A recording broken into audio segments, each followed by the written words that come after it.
Bonsoir, nous allons donc commencer le cours sur le Seder avec une Haggadah. Et alors, bien sûr, avant le Seder, je vous rappelle, mesdames, qu'il faudra avoir allumé les bougies de la fête sur lesquelles on prononcera la bénédiction, la déclination Yom Tov et Shechianu, puisque c'est donc Yom Tov. Je vous rappelle aussi qu'avant la fête, donc il faudra faire le Eruv Tafshilin. On avait envoyé le lien la dernière fois. On peut le renvoyer encore une fois s'il y a des gens qui veulent. Le Eruv Tafshilin étant ce qui va permettre de préparer des choses vendredi pour Shabbat. Vendredi étant la fête, on a besoin de pouvoir préparer vendredi à Shabbat, donc on a besoin de faire le Eruv Tafshilin. Si vous ne savez pas ce que c'est, vous avez des questions exactement comment le faire, contactez-moi. Donc ça va être fait avant la fête. Ensuite, à l'entrée de la fête, il y a les bougies de Yom Tov. N'oubliez pas non plus, si vous n'avez pas de flamme, c'est-à-dire vous n'avez pas une cuisinière à gaz, qu'il faudra préparer une veilleuse, une bougie qui va pouvoir durer jusqu'à vendredi après-midi, le moment de l'allumage des bougies de Shabbat. Donc, vous devrez avoir du feu qui sera là donc pour mercredi soir pour allumer les bougies. Donc, ça, il n'y a pas de problème, ça sera fait avant la fête. Ensuite, que cette veilleuse, cette bougie continue à brûler pour pouvoir allumer les bougies jeudi soir, quand on allumera les bougies. Et ça, ce sera fait après la tombée de la nuit. Et ensuite, pour vendredi, avant Shabbat, pour allumer les bougies de Shabbat. Donc, prévoyez ça. Vous pouvez acheter dans les magasins. Il y a des bougies de 7 jours, des bougies de 3 jours, des bougies de 2 jours. Achetez au moins, je pense, soit plusieurs de 1 jour, soit de 3 jours. Je pense que ce serait le mieux. Ça vous permettra d'avoir du feu, d'être sans souci. Encore une fois, petite astuce, si vous pouvez toujours prendre une allumette, la mettre sur les résistances des cuisinières électriques. Et normalement, ça devrait s'allumer et vous serez bon.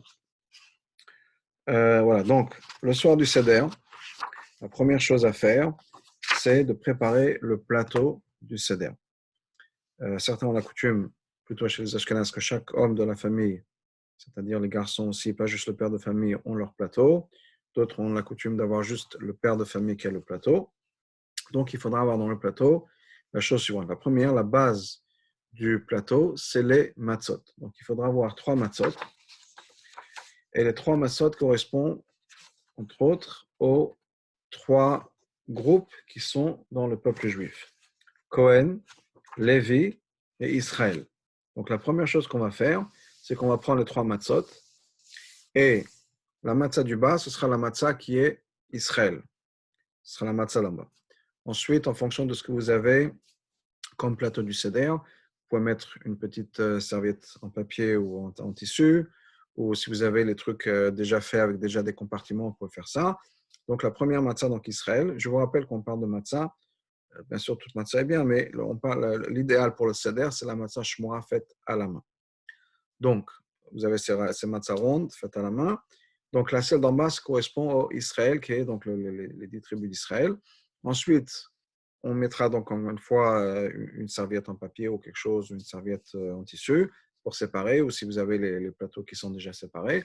Dessus, on rajoutera la matzah qui sera celle du milieu, qui correspond à la tribu de Lévi. Et c'est d'ailleurs celle qu'on va briser en deux, parce que de la même manière que la tribu de Lévi est séparée en deux, il y a les Cohen qui sont une branche qui sont sortis des Lévi. Donc on a la matzah du milieu qui est Lévi. Encore une fois, on met un tissu ou quelque chose sur lequel on mettra la troisième matzah qui correspond au Cohen. Une autre interprétation est que ces 3 matzot correspondent à Avraham, Yitzhak et Yaakov, à nos ancêtres, à nos patriarches. On a donc maintenant nos 3 matzot et on va couvrir encore une fois la matzah, donc soit avec une serviette, soit si vous avez donc ces plateaux déjà préparés ou ces tissus déjà préparés pour les matzot, en fonction de ce que vous avez. Et on va préparer donc, mettre dessus notre plateau du Seder sur les choses qu'on a. Et la première chose qu'on va mettre, et ce sera en haut à droite, je vais faire un petit dessin. Donc, on a maintenant, j'essaie de faire un petit dessin, voilà. Je ne suis pas très bon à dessiner, mais on va faire de notre mieux. Donc, on a le grand plateau du Seder, voilà. Et en haut, ici, on va mettre le 0A. 0A, c'est l'os. Alors, il y a des coutumes différentes. Il y en a qui mettent un os de poulet, c'est-à-dire il y en a qui mettent le cou de poulet. Il y en a qui, si on trouve pas de poulet, on peut mettre aile, on peut mettre d'autres choses, on peut mettre une cuisse. Bien sûr, il y en a qui mettent une épaule d'agneau ou autre chose, en fonction de ce que vous trouvez. Donc, la première chose qu'il y a à mettre, c'est donc ce 0A, qui est donc cet os. Ça correspond au sacrifice de Pessah. Donc, pour le sacrifice de Pessah, on essaie de prendre quelque chose qui ne ressemble pas du tout au sacrifice de Pessah. Donc, c'est pour ça que certains prennent de la volaille, donc le poulet, un coup de poulet, pour que ça ne ressemble pas du tout au sacrifice de Pessah. Ensuite, de l'autre côté, on mettra en face, donc il y aura l'œuf. Donc, on mettra ici l'œuf. Et l'œuf, ça correspond au deuxième sacrifice qui était amené en même temps que le sacrifice de Pessah, le Korban Chagiga, un sacrifice qui était offert pardon, à chaque fois qu'il y avait une fête. Et comme vous le savez, pour les 3 fêtes de l'année, c'est-à-dire Sukkot, Pessah et Shavuot, ou bien dans l'ordre de la Torah, Pessah, Shavuot et Sukkot, il fallait monter à Jérusalem. Et à chaque fois qu'on montait à Jérusalem, pour les fêtes, on amenait un sacrifice Korban Chagiga. Donc, on aura l'œuf, un œuf dur. Je pense qu'on ne devrait pas avoir de souci avec ça. Ensuite, on va mettre... Ah, je trouvais le truc pour faire des cercles, ça ira plus vite. Voilà. Ensuite, on mettra ici le maror. OK. Je vais mettre ça voilà, ici. J'espère que ça marchera. Maror. Donc, le maror sera là. C'est les herbes amères. Ensuite, on va mettre en bas encore un cercle qui seront le chaoset. Voilà, ici, on va mettre le chaoset. Le chaoset, c'est ce qui est censé ressembler au ciment mortier. Et donc, ça va servir, on va tremper le maror dedans. Ensuite, en face du chaoset, on a le carpas. Okay. Le carpas, c'est un légume. Donc, il y en a qui prennent le céleri, il y en a qui prennent des oignons, il y en a qui prennent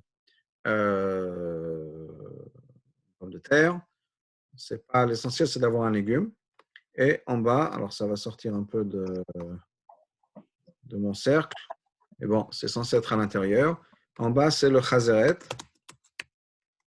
Le chazeret, c'est aussi des herbes amères. C'est la même chose que les herbes amères qu'on a pris pour le maror, qui est donc, encore une fois, des herbes amères. Alors, pour les herbes amères, le plus facile, c'est la laitue, la romaine. Et donc, on peut s'en servir. Donc, de romaine et avec du réfort, si vous aimez ça. Donc, ça, c'est ce qu'on va servir donc, pour le chazeret. Donc, encore une fois, on a en dessous nos 3 matzot. Et sur le dessus, vous allez m'excuser pour les cercles, en tout cas les premiers cercles qui ne sont pas très beaux. On a à droite le 0A, l'os, l'œuf dur en face, le maror au milieu, ça fait une espèce de triangle, 3 points. Ensuite, on a le chaoset, encore une fois à droite, le karpas, le légume, à gauche, et en bas le chazeret, qui sont les mêmes choses que le maror. Ce sont les herbes amères. Dans les 2 cas, on peut prendre la romaine. Le chaoset, encore une fois, il n'y a pas une recette particulière. À la base, c'est de pommes, poires, noix. Il y en a qui rajoutent des dattes, de la cannelle, etc. L'idée que ça fasse une pâte un peu marron. On rajoutera quelques gouttes de vin qui ressembleront, qui nous rappelleront le sang des enfants juifs qui ont été tués par le pharaon. Et donc, on a donc ces 3 choses-là. Donc, tout ça, ça a préparé. Il faudra préparer bien sûr du vin, il faudra préparer l'eau salée. Donc, c'est un peu de l'eau et du sel. Il n'y a pas grand-chose à faire à ce niveau-là. Donc, je vous rappelle l'os de poulet ou autre, un œuf dur, de la romaine, chaoset, en fonction des recettes que vous avez. Encore une fois, à la base, pommes, poires, noix, et après, vous rajoutez d'autres choses. Le karpas, qui est un légume, oignons, pommes de terre, persil, et chazeret, qui sont les herbes amères. Voilà. On va retourner donc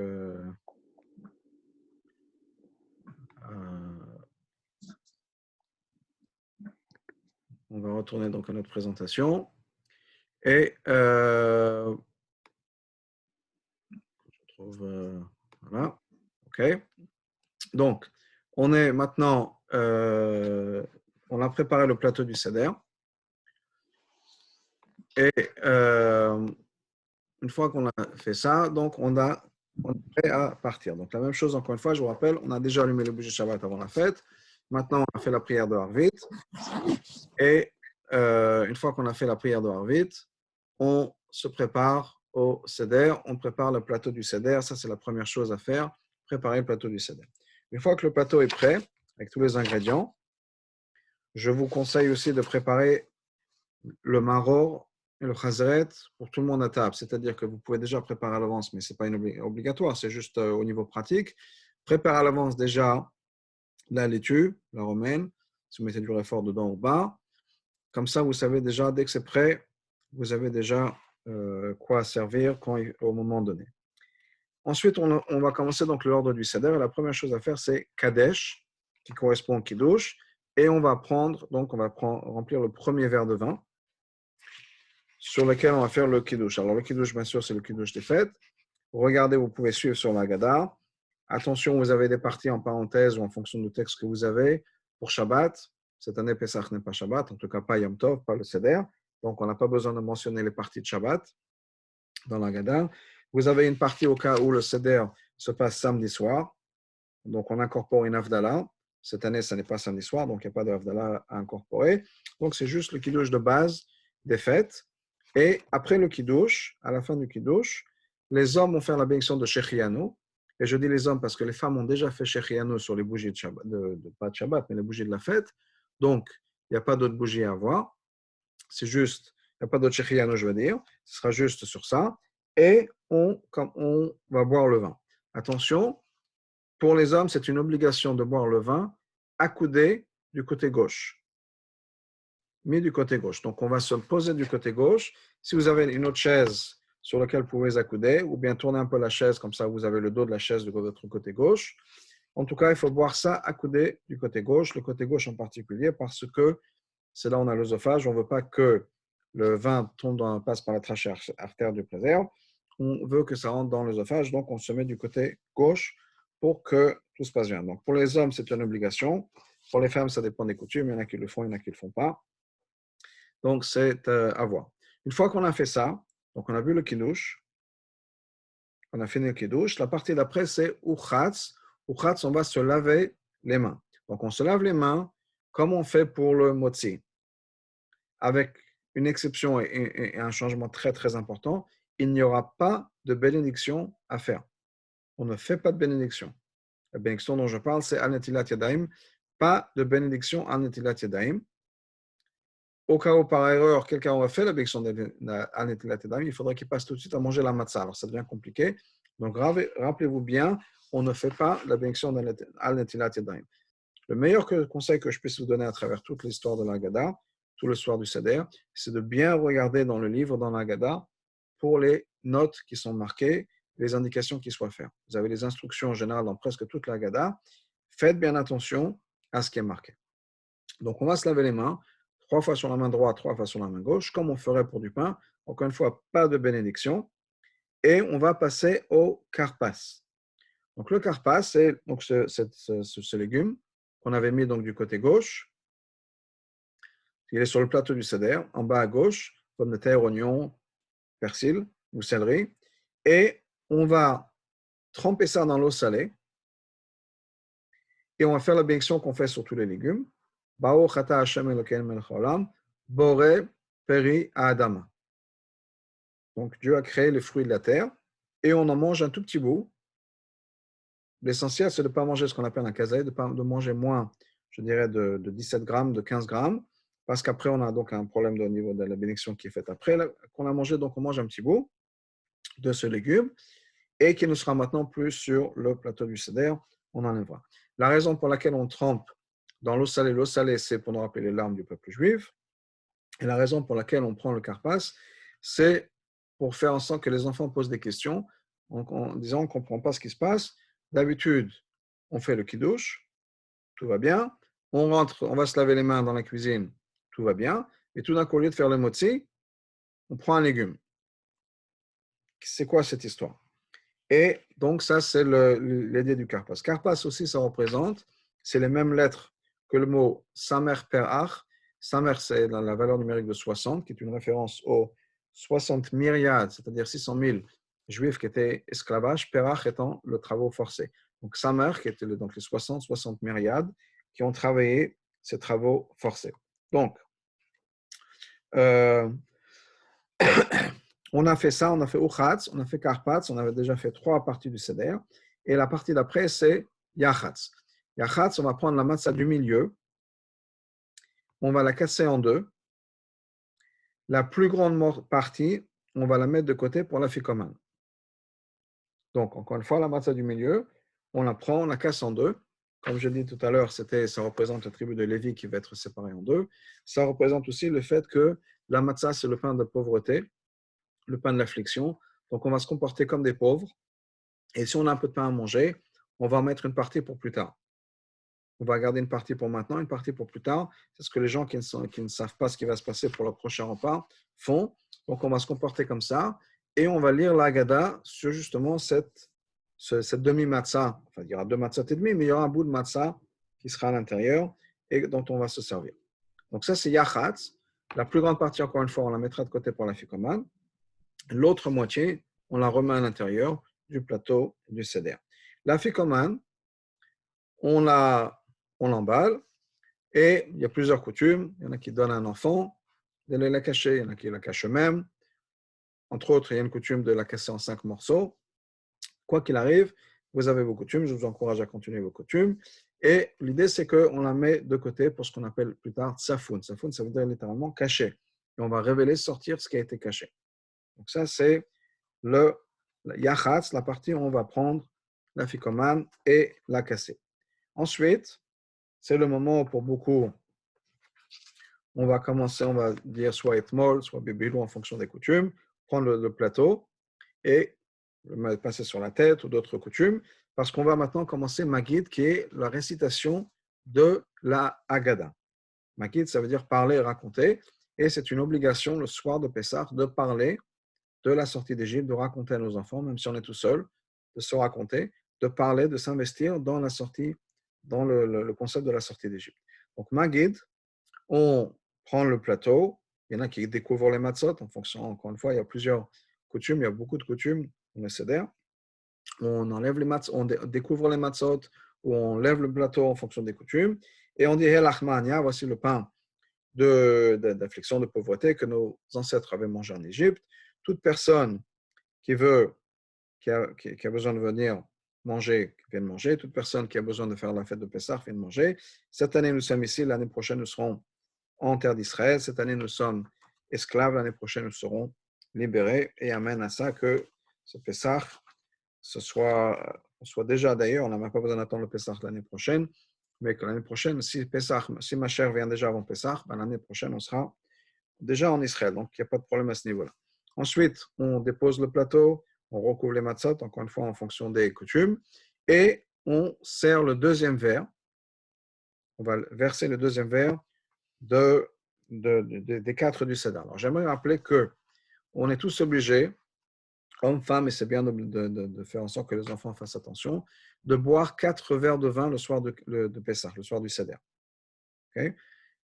Le verre du kiddush, entre autres, est un verre qui est obligatoire pour tout le monde. Donc, ce n'est pas juste le père de famille qui va faire le kiddush. Tout le monde prend le verre. En tout cas, tout le monde va boire ce vin de kiddush. Et ce qu'il faut prendre, soit vin, soit jus de raisin, on a besoin d'avoir un verre qui contient au moins 86 mg de vin et boire au moins la majorité de ça, de ce verre de vin. Vin, jus de raisin. Donc, ce n'est pas énorme, c'est comme les petits verres à café, disons. Mais on a besoin donc de prendre ces 4 verres à travers le Seder. On ne peut pas non plus les prendre les uns après les autres. Il y a un ordre particulier. Donc, à partir du Kiddush, on est tous obligés, hommes, femmes, encore une fois, c'est bien que les enfants le fassent aussi, de boire ces 80. Le verre du Kiddush est le premier.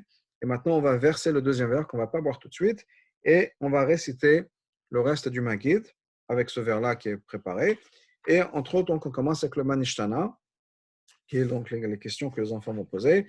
L'idée générale étant, comment ça se fait qu'il y a des choses qui sont différentes ce soir-là du reste de toute l'année. Okay.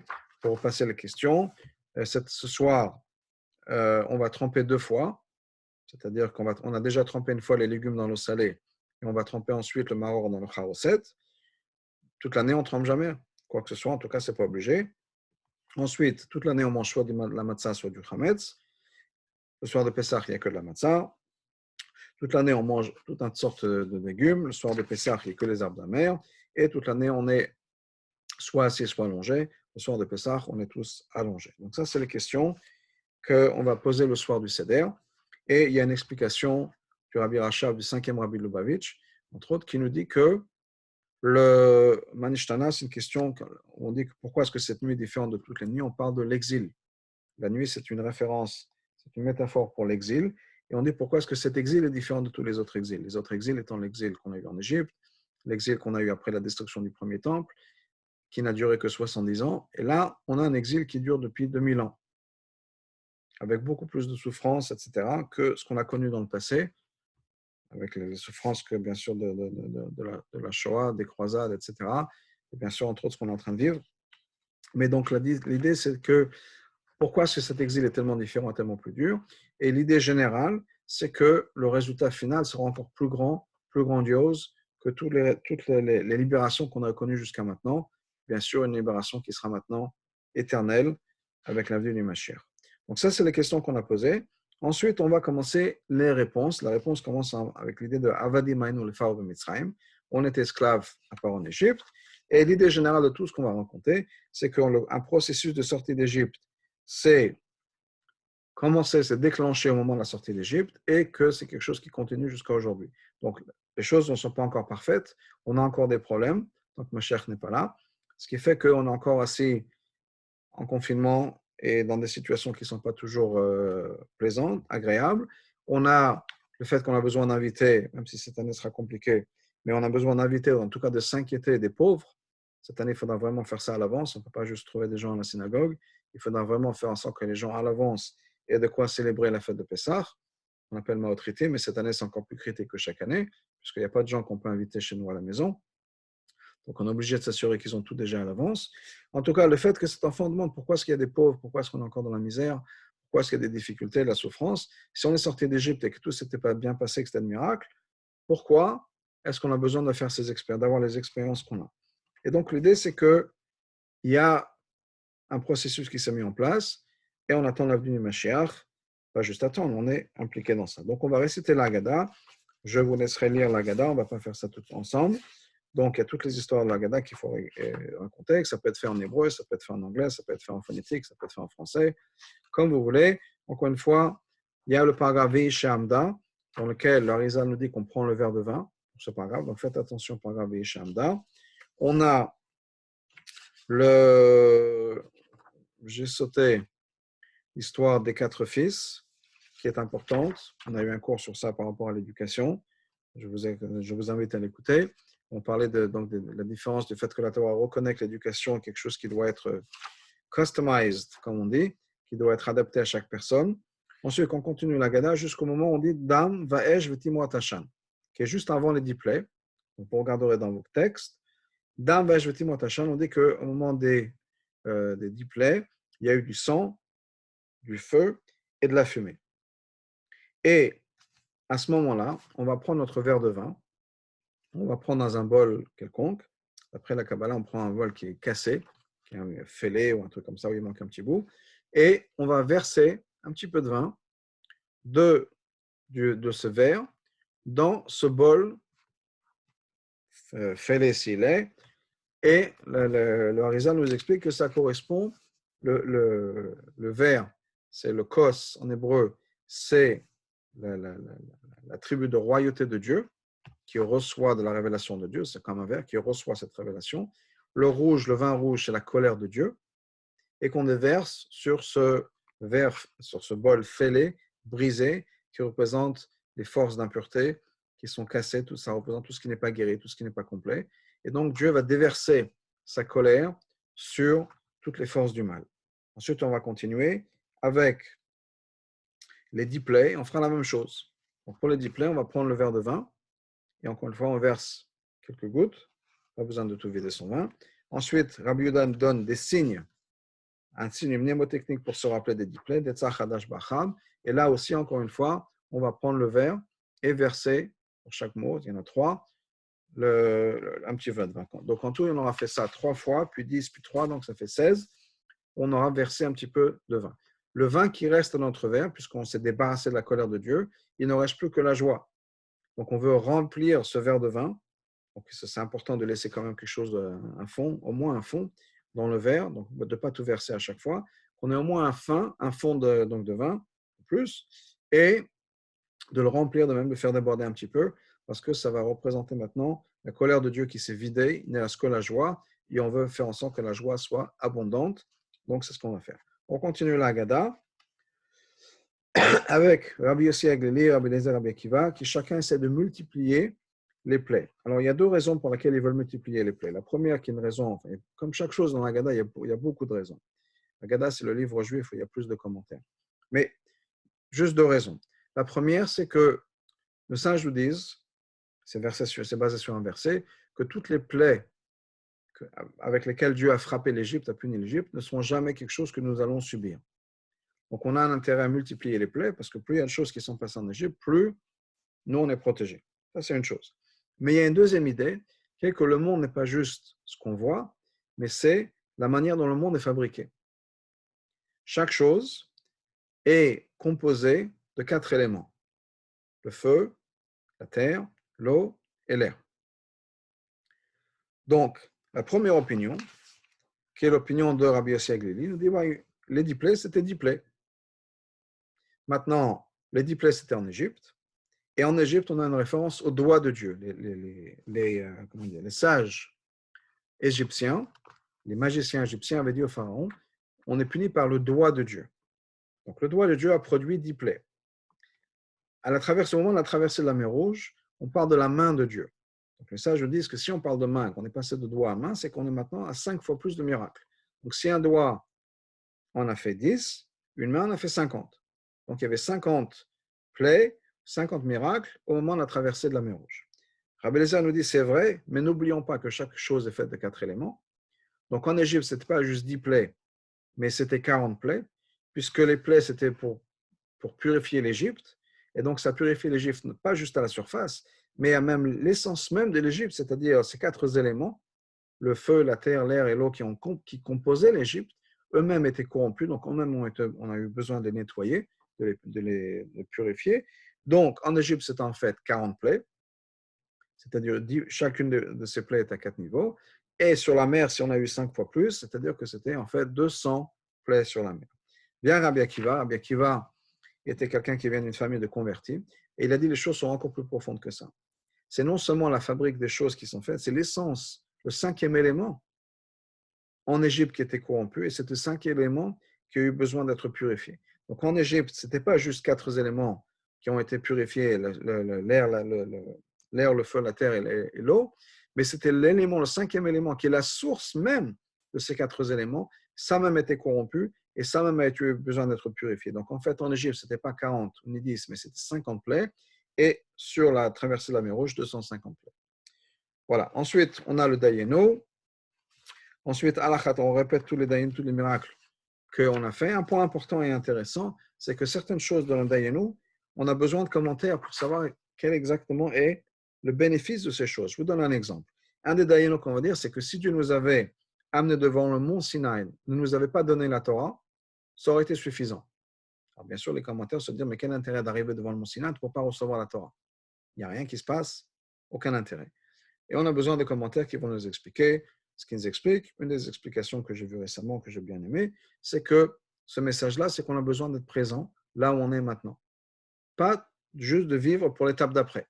Ça ne veut pas dire qu'il ne faut pas planifier, mais il faut profiter du moment dans lequel on est. En ce moment, c'est très important parce qu'on vit dans une situation différente et compliquée de ce qu'on a l'habitude. Profitons, même si c'est difficile, profitons du moment qu'on passe avec nos familles, du moment qu'on passe, on n'a pas besoin de travailler ou on ne peut pas travailler de la même manière, du moment où il n'y a pas de synagogue, on est juste à la maison. Profitons de ça, même si on ne va pas exactement à l'étape d'après. On ne sait pas comment ça va se passer l'étape d'après. Comme quand le peuple juif est arrivé devant le mont Sinaï et qu'ils n'ont pas, même s'ils n'avaient pas reçu la Torah, on ne voit pas l'intérêt nécessairement, mais profitons de ce moment-là tel qu'il est. Alors, bien sûr, il y a une étape d'après qui sera une étape positive, et même c'est quelque chose pour l'instant et qui est positif, même si on ne voit pas toujours le positif, mais en tout cas, vivons le moment. Donc ça, tout ça pour dire quoi? Qu'il y a des choses dans le Dayenu qui ne sont pas claires. Quel est l'intérêt?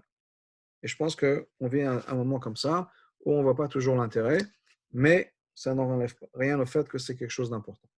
Ensuite, on va passer au passage de Rabban Gamliel. Le Rabban Gamliel nous dit qu'il y a trois choses qui sont essentielles à dire le soir de Pessah, qui sont Pessah, Matzah et Maror. Ces trois mots-là, qui sont trois concepts. On a aussi un cours sur ça. Je vous invite à regarder le cours sur Pessah, Matzah et Maror. Et donc, quand on dit le Pessah, c'est une référence au fait que Dieu a sauté les maisons juives et a sauvé les Juifs. Ensuite, Matzah, il est de coutume de prendre la Matzah dans la main, attention de ne pas les casser, ou de soulever ou de les toucher, et de dire que la Matzah, on la mange parce que nos ancêtres n'ont pas eu le temps d'attendre que la pâte lève pour pouvoir manger. Et ensuite, le Maror, on touche le Maror aussi, et que le Maror, c'est les herbes amères, parce que Dieu a vu la souffrance que les Égyptiens nous faisaient, nous donnaient, et nous a sortis d'Égypte. Ensuite, on arrive, je saute un petit peu, on avance. Le Fichach Anachnu Chayavim, le paragraphe d'après, qui nous dit c'est pour ça qu'on a besoin de remercier Dieu. Et à ce moment-là, pour ce paragraphe, on va recouvrir les matzot, ou pousser un peu le plateau de côté, prendre le verre et tenir le verre pour ce paragraphe. On va ensuite le reposer pour les deux paragraphes d'après, qui sont des paragraphes du Hallel, et on va le récupérer pour la bracha qui va être à la fin du Magid. Donc, on est tout à la fin du Magid. Il y a une bracha à faire, qui est une bracha sur la Géoula, sur la délivrance. Donc, on remercie Dieu de nous libérer. Brachat Hashem Galesol, que Dieu libère le peuple juif. Après avoir fait cette bracha, en fonction des coutumes, vous regardez ce qui est marqué dans votre Haggadah. Il y en a qui font la bracha de Boré Priagafen. Et encore une fois, pour les hommes, on va boire ça accoudé du côté gauche. Pour les femmes, en fonction de vos coutumes. Et donc, on va donc boire ce verre de vin, encore une fois, au moins avoir la moitié de ces 86 millilitres qu'on aura mis dans le verre. Donc, on passe ce verre-là.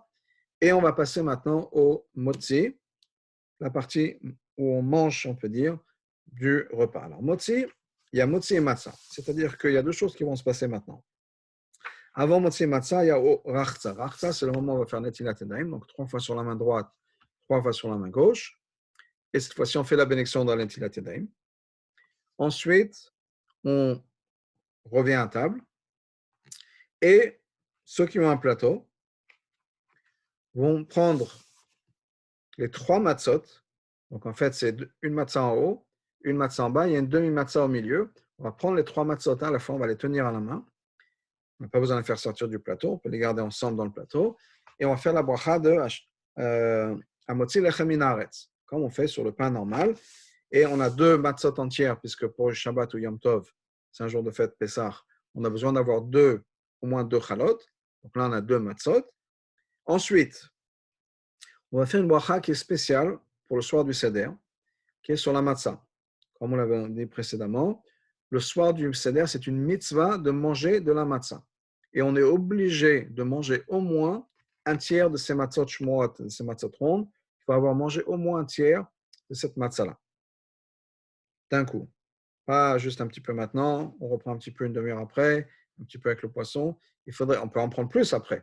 Mais il faut qu'on ait mangé au moins d'un coup maintenant un tiers de matzah. Okay? Sans interrompre. Donc, je reviens à ce qu'on disait. On va, et ça c'est pour les hommes et les femmes, pardon. Hommes, femmes, et encore une fois, pour les enfants, c'est bien qu'ils le fassent. Donc, on va laisser tomber la 3e matzah. Donc, maintenant, on va tenir dans la main uniquement la 2e matzah, c'est-à-dire la moitié qu'on a au milieu, et la matzah du haut. Et on va faire une bracha qui est spéciale à la matzah. Baruch ata Hashem Elokeinu melech haolam, asher kideshanu b'mitzvotav v'tzivanu al achilat matzah. Dieu nous a sanctifiés par ses commandements, nous a commandé de manger de la matzah. Alors, je ne l'ai pas dit avant, mais ce serait bien d'avoir préparé, pour tous les gens qui n'ont pas un plateau du Seder, de préparer la quantité voulue de matzah, pour le mettre dans un sac ou autre chose, et que chaque personne qui n'a pas de plateau du Seder ait son tiers ou un peu plus de matzah déjà préparé à l'avance, comme ça ils peuvent commencer à manger tout de suite. En tout cas, donc ça c'est une bonne chose à avoir de préparer ça, ou sinon on peut le faire à ce moment-là. Et donc, la personne qui a le plateau du seder, ou les gens qui ont le plateau du seder, vont prendre le bout de matzah, un bout de matzah du milieu, la matzah du haut, et en faire en sorte qu'on ait au moins donc un tiers de matzah entre les deux bouts, la matzah du milieu et la matzah du haut, qui est au moins un tiers de matzah, et manger ça accoudé pour les hommes, encore une fois les femmes en fonction de votre coutume, et manger ça donc en essayant de ne pas s'interrompre pour manger donc cette matzah. Et encore une fois, donc, comme je l'ai dit, accoudé du côté gauche. Une fois qu'on a mangé la matzah, on passe au maror. Donc on va prendre les herbes amères qui sont au milieu du plateau, on va les tremper dans le charoset, et il y aura une bénédiction à faire, qui est Baruch ata Hashem Elokeinu melech haolam, Asher kideshanu b'mitzvotav v'tzivanu al achilat maror. Donc Dieu nous a sanctifié, nous a commandé de manger le maror, et on va manger le maror cette fois-ci sans s'allonger, sans s'accouder. On ne fera pas la bénédiction Boré Peri Adama, même si on est en train de manger un légume, parce qu'on a déjà fait au début, quand on a mangé le karpas, l'oignon, la pomme de terre ou le céleri. Il faudra à ce moment-là, quand on va manger le karpas, avoir en tête le maror, et donc on ne fera pas le Boré Peri Adama sur le maror et on le mange sans être accoudé. Ensuite, dernière étape avant qu'on passe au repas. Korech. Korech, littéralement, ça veut dire sandwich, wrap. C'est-à-dire que Hillel nous dit que, Hillel le sage, qu'à l'époque du Beth Amikdash, la Torah nous dit qu'il faut manger tout ensemble, c'est-à-dire le sacrifice de Pessah, l'anneau pascal, la matzah et le maror, et on mangeait tout ça ensemble. Donc, Hillel faisait un sandwich. Alors, de nos jours, on n'a pas le sacrifice de Pessah, donc on ne peut pas mettre ça, mais il prenait la matzah, les herbes amères, et il mangeait ça ensemble. Alors, qu'est-ce qu'on va faire maintenant? On va prendre la troisième matzah. Pour l'instant, on n'a pas encore touché. La matzah du dessous.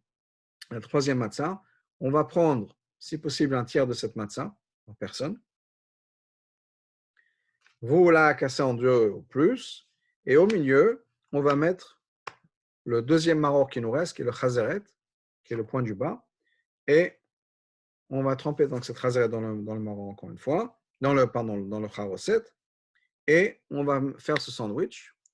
Et avant de faire le sandwich, il y a une phrase à réciter. Ken asa Hillel bizman shebet hamikdash haya kayam. Voilà ce que Hillel faisait à l'époque où le Beth Amikdash existait. Koach pesach matzah maror. Il mettait en sandwich, il emballait ensemble le korban pesach, la matzah et le maror, vochel biachad, et il les mangeait ensemble, comme c'est marqué, al matzot omo yochlu, il faut manger le sacrifice de pesach sur les matzot et les herbes amères. Et manger ça. Et donc, après qu'on ait dit ça, on va manger ce sandwich, accoudé encore une fois du côté gauche, et on a mangé ça. Une fois qu'on a fini ça, on a plus ou moins fini avec la partie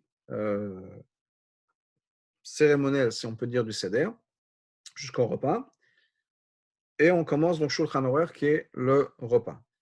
Beaucoup ont la coutume de commencer Shulchan Aruch, le repas, avec l'œuf qui est sur le plateau. Vous vous rappelez, on a un œuf qu'on n'a pas encore touché. C'est la seule chose qu'on n'a pas encore mangé. Donc, de manger l'œuf qui est sur le plateau, c'est une coutume, et on le trempe, on met toujours du sel. Dans l'eau salée, on trempe l'œuf. Quand on a mangé de la matzah, on n'a pas trempé la matzah dans le sel, ni mis du sel dans la matzah. Parce que quand on mange la matzah, on veut avoir que le goût de la matzah. Mais maintenant, pendant le reste du repas, on peut rajouter du sel sur la matzah, mettre la matzah dans le sel. Il n'y a pas de problème à ce niveau-là. Donc, on mange son repas de fête. Attention, il faudra manger à la fin du repas la ficomane, donc garder un petit espace quand même pour la ficomane. Donc, on mange le repas. Et une fois qu'on a fini de tout manger, on va prendre la ficomane, qui est la demi-matzah qu'on avait mis de côté. OK? On n'est pas censé boire ou manger à boire, il y a les 2 verres de vin après. Mais c'est mieux d'éviter de manger, en tout cas. On n'a pas le droit de manger après, c'est mieux d'éviter de boire après aussi, d'après la ficomane. Donc, essayez d'avoir fini de manger avant la ficomane, et si possible, de ne pas avoir soif, donc de bien manger, bien boire avant la ficomane. Et on va manger la ficomane. Donc, on a ce demi-matzah, pas ce tiers de matzah, oui, c'est un demi-matzah. Et c'est possible, encore une fois, que chaque personne ait à peu près un tiers de matzah à manger. Ça peut faire beaucoup, mais c'est possible, au moins que chaque personne prenne un petit peu de la ficomane. Et on mange la ficomane pour les hommes accoudés du côté gauche, encore une fois pour les femmes en fonction de votre coutume. Donc on aura mangé la ficomane. Et ensuite, on passe à Berar, qui est le Birkat Hamazon. Avant le Birkat Hamazon, on remplira le verre de Eliyahu Hanavi. Donc, c'est un verre qu'on va remplir et qu'on laisse sur la table du Seder. On pourra, à la fin du Seder, le remettre dans la bouteille. Pour l'instant, on verse un verre qui est le verre qu'on sert à l'honneur du prophète Élie, qui va venir nous annoncer la délivrance très, très prochainement. Donc, on aura versé le verre d'Eliyahu Hanavi. On fait le Birkat Hamazon. N'oubliez pas d'insérer, mais c'est marqué dans l'Agada, d'insérer les parties pour la fête dans le Birkat Hamazon. Ensuite, après le Birkat Hamazon, on va boire le troisième verre de vin. J'ai oublié de mentionner qu'avant le Birkat Hamazon, il faudra préparer le troisième vin. Donc, on remplit le troisième verre de vin avant le Birkat Hamazon. Je m'excuse, j'ai oublié de le dire. Donc, avant le Birkat Hamazon, troisième verre, et on va le boire tout de suite après le Birkat Hamazon en faisant la bracha de Boré Peri Agafen. Okay. Encore une fois, accoudé du côté gauche. Après ça, on va ouvrir la porte pour le prophète Eliyahu Hanavi. Mais juste avant, dès qu'on a bu le troisième verre, on va remplir le quatrième. Donc, on finit son troisième, on remplit tout de suite le quatrième verre. On va ouvrir la porte pour le prophète Élie. On va dire une bénédiction qui on demande à Dieu de punir tous nos ennemis. Ensuite, on va s'asseoir, ferme la porte et on fait Hallel. Donc, on conclut les presses du Hallel, les louanges de Dieu. Et on dit d'ailleurs que la deuxième partie du Seder, c'est pour ça part de la nuit du Mashiach, donc c'est un moment important. On continue donc le Seder. Vous lirez l'Agada. Et tout à la fin, on boira le quatrième verre de vin. C'est après la bracha de Ishtabach. On va boire le quatrième de vin, donc Boré Peri Agafen, quatrième de verre de vin qu'on va boire à côté. Et ensuite, on fera la bracha achorona, la bénédiction qu'on fait après avoir bu du vin, qui est marqué dans votre Agada. Et le Shana Abba Yerushalayim, l'année prochaine à Jérusalem, on a conclu le premier Seder. Le deuxième, il y en a à ce moment-là qui ont la coutume de chanter d'autres choses, Khadgadia, ou bien autre chose, chacun en fonction de ses coutumes. Echad Meyodea, cette année, il y en a qui disent que pour que le chiffre 14, c'est la quarantaine. On a rajouté 2 semaines de confinement. En tout cas, donc ça dépend des coutumes de faire. Il y en a qui font Shirachirim. Chaque coutume en fonction de ses coutumes, chacun en fonction de ses coutumes. Et donc ça, on a conclu maintenant donc, le premier Seder. Le deuxième Seder, c'est la même chose, avec quelques différences. Premièrement, on ne pourra pas allumer les bougies avant la tombée de la nuit. Alors, je n'ai pas les horaires devant moi tout de suite, encore que je vais regarder. Je crois que pour le deuxième Seder, ça va être, un instant, ça va être 8h08. Je ne sais pas de bêtises, non, 8h11, non, 8h08, c'est ça. 8h08, donc on pourra allumer les bougies à partir de 8h08, donc ça c'est jeudi soir. Et encore une fois, on allumera les bougies à partir d'une flamme existante, jeudi soir, et à ce moment-là, on pourra commencer donc, à la prière de Harvit, faire le Seder, c'est plus ou moins la même heure, 8h08, peut-être une minute avant, 8h07. Donc, on pourra commencer ça. On pourra mettre les choses à réchauffer à ce moment-là aussi, 8h05, 8h06, pour le Seder. Donc, tout ce qui est préparation pour le deuxième Seder commence à partir de la tombée de la nuit. Vous pouvez regarder le calendrier encore une fois pour avoir une heure plus précise. J'ai les horaires de la semaine prochaine, mais pas de cette semaine, donc c'est quelques minutes plus tard. Mais disons 8h05 à peu près, 8h06, on pourra déjà allumer les bougies, préparer la nourriture à réchauffer, etc. pour le Seder, préparer le Seder, faire la prière de Harvit. La deuxième chose à prendre en considération pour le deuxième soir, c'est qu'on commence à compter le Homer. Le Homer, c'est les 49 jours qui séparent Pessah de la fête de Shavuot, du don de la Torah. Quand le peuple juif est sorti, 7 semaines plus tard, on a reçu la Torah sur le mont Sinaï, 49 jours, 7 semaines, et on commence à compter les jours à partir du deuxième soir de Pessah. Donc, n'oubliez pas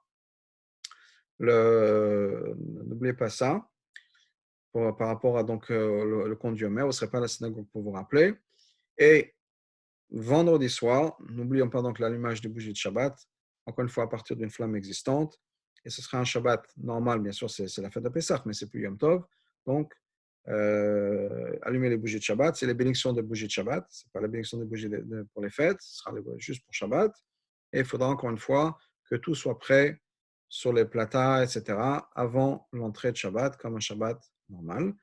Le kiddush sera le kiddush de Shabbat normal. Motzi sur 2 matzahs, puisque bien sûr il n'y a pas de challah, normal. Comme un repas de Shabbat normal, juste l'exception bien sûr que c'est Pessah. Donc ça c'est pour le Shabbat. Les jours de Pessah, il y a le kiddush des fêtes.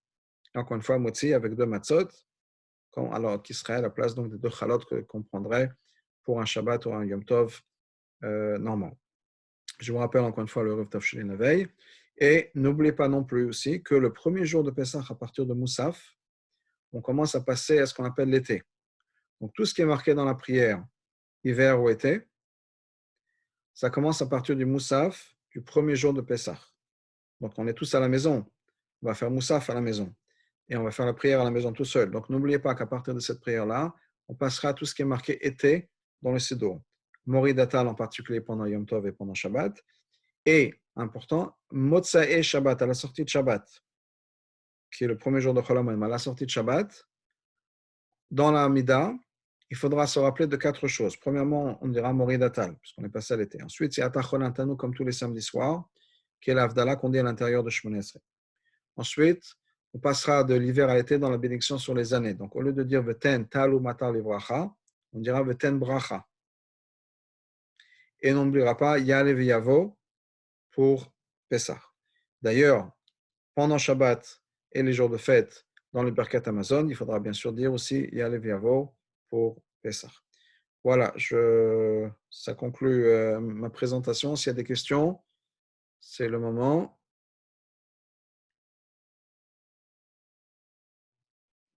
Est-ce que quelqu'un a des questions? Soit les écrire, soit les poser.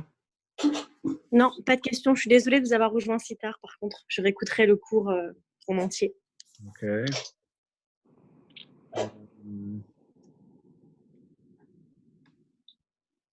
Ok. Pas de questions sur Facebook non plus. Ok. Donc, on est là. Ok.